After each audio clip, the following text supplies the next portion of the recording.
গরম ভাত সাথে ভাজা লঙ্কা এবং পটলের চোচার ভর্তা, সাথে আর কি লাগে? পটলের চোচার ভর্তা শুনে অবাক হচ্ছেন তাই না? বাজারে জিনিসপত্রের যে দাম, কোনো কিছুই ফেলে দেবার নয়। আর এই চোচার ভর্তা একবার যদি খেয়ে দেখেন তাহলে কখনোই এই চোচা ফেলে দেবেন না। এই জন্য একটি পিলারের সাহায্যে পটল থেকে চোচাগুলোকে ছাড়িয়ে নেব। ঝাঁকাতে নিয়ে চোচাগুলোকে ভালো মতো ধুয়ে নে পাতিলে 2 কাপ পানি দিয়ে চোচাগুলো দিয়ে ভালো মতো সিদ্ধ করে নেব। সেদ্ধ করা হয়ে গেলে পটলের চোচাগুলোকে ব্লেন্ডারের জারে নিয়ে নিব।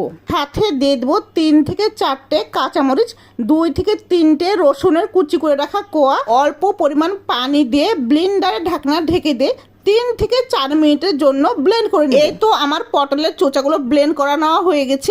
এবার চুলাতে ফ্রাই প্যান বসিয়ে 1/2 চামচ আস্ত জিরা, 1/2 চামচ কালো জিরা, সরিষার তেল, 2 থেকে 3টি শুকনো মরিচ, 2টি মাঝারি সাইজের পেঁয়াজ কুচি ভালো মতো বাদামি রং করে ভেজে নিব।